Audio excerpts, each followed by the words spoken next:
Crowd tonight as the Padres open at home against San Diego State.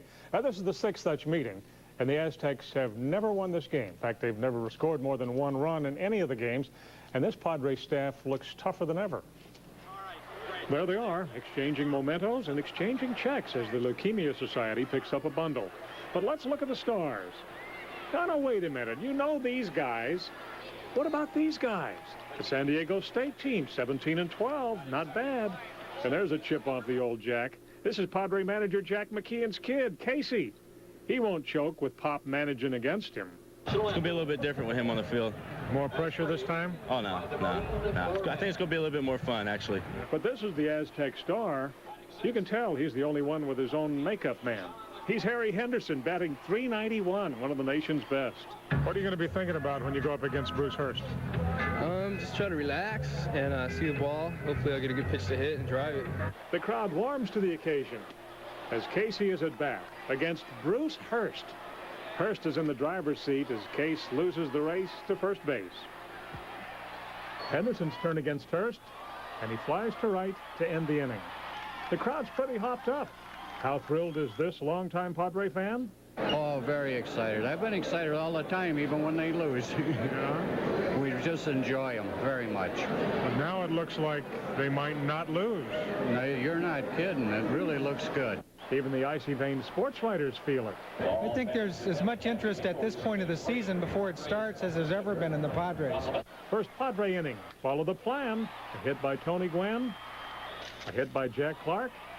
And a home run by Carmelo Martinez, and it's 3-zip Padres. Some Padre fans were more than confident. But will the Hurst and Clark trades be enough? I hope so. Mrs. Clark has spent enough money. I hope she gets some return on her investment. But maybe she's had to scrimp in other areas. Croc to Croc, Croc to Croc. How about a pair of new breeches? Yeah, can't even afford uniforms with Clark and Hurst getting mega bucks. Anyway, Shaq's going to have the results of this game in Sunday night at 7, Padres 89. An hour-long look at the Padres. Larry Sacknoff, your host. At the Astrodome today, Padres make 5 errors, but get a triple play and win 5-4. Astros took early advantage of those errors. They had a 4-0 lead until the third with a couple of runners on. Tim Flannery with the RBI single. That made it 4-1. Tony Gwynn, the next batter, he had a pretty good day. Grounder gets through. That scores Roberto Alomar, and it's 4-2. But the Padres aren't done with Mike Scott. Jack Clark, the next batter, he hasn't seen too many pitches like that. Lines it to left field. Flannery scores. Gwynn coming up here with the great slide, makes it just ahead of the tag, and the game is tied. In the fifth now, Gwynn again, the double to left field. His second RBI of the game will score Roberto Alomar. The Padres will head home with a 3-3 record. Mark Parent might be heading home with a headache. Gerald Young with the big swing. Ouch. In the eighth now, something that has happened only 5 other times in Padres history, a triple play. 2 great scoops by Jack Clark, and coming up here by Parent. Great play. Eric Shaw is the winner. Mark Davis the save. Padres play the Atlanta Braves tomorrow night at the stadium. So he comes in. Last Tuesday he was terrible in his first start, and Padre fans were calling the talk show saying, whoa, gave him how much of Mrs. Clark's money? And on and on and on and on. Now tonight he pitches his first career one-hitter in his second Padres start, strikes out 13, gets his first major league hit, and the Padres win. Truly an amazing performance. Dale Murphy, strike 3. Jody Davis, strike 3. And Ron Gant, strike 3. That's just in the second inning when he struck out the side. His career high was 14. He'd done that twice as a Red Sox player. And then 13 strikeouts today. This was the only hit of the game. The only hit after he walked the pitcher with 2 out, Lonnie Smith, homer deep in the left field seats.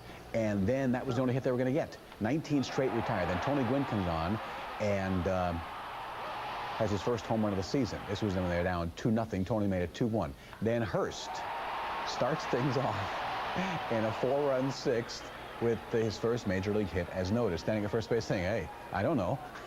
I swung this thing, and the bat hit the ball, and that was it. Carmelo Martinez, who had been 1 for 18 starting this game, hits a 3-run homer in this inning, and the Padres take a lead. Gary Templeton, 2 batters later, hits his first homer of the season, and his second run batted in deep to left. I mean, deep to left. And Pete Smith, who started out very strong, was the loser for the Atlanta Braves. Look at this.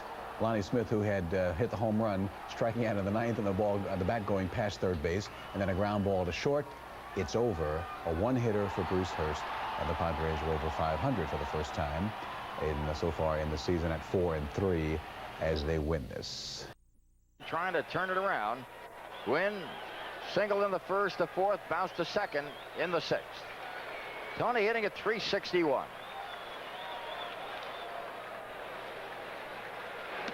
Breaking ball for strike one. So Horton went for the good old curve. That's usually a pitch that you can start a hitter on because he's not ready for it. He's waiting for that fastball. One strike delivery.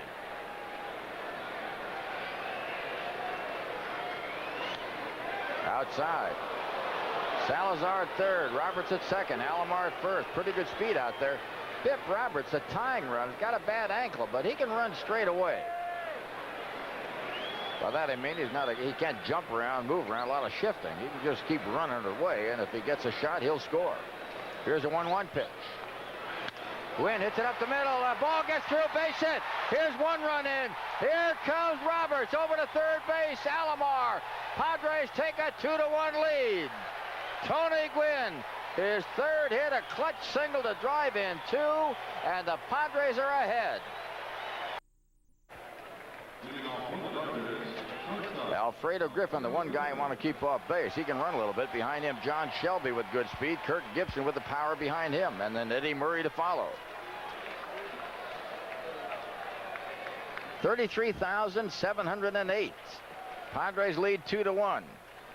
Last night, 17 innings. It went to the Padres 5-3. And right now, they're leading in this one in the ninth. There's a breaking ball, good for a strike. Griffin takes it. Pitch on the way to Griffin. Swung on a miss, strike two, and the breaking ball. Salazar off the line a little bit at third and behind the bag. Tempe in the hole at shortstop. Alomar back at second base. Nelson off the line at first and behind. Griffin just got a piece of that one. That was a snapping curveball. 1-2. Let's see what the Padres do, and he's got him. Griffin is gone. Strikeout number 3 for Mark Davis. Let's check it out again. And there's that snake. In the air behind the shortstop. Could be trouble coming on fast. Marvell when he's got it for the second out. 1 run, 10 hits for the Dodgers. Hard slider for a strike. Both teams have made one error. And strike delivery. Looped. That may drop, and coming on fast, and it does drop. So Gibson loops one into left field for a base hit. The tying run is on. Here's Murray. 1 for 4. 2 for 12. Got a single in the 6th inning in this one. Checks a 1-strike pitch. Chopped foul, strike 2. So he's way ahead in the count. Eddie Murray on to first base. 2-strike pitch coming up. Way up there. 183,708 came tonight to watch. Here's the 1-2 delivery. Strike 3 called, and the ball game is over. What a job by Mark Davis. He got 5 outs, 4 of them on strikeouts. Padres come up with this one. An exciting 2-1 Padre victory, and Mark Davis brilliant in relief. Final again, San Diego 2 and the Dodgers 1.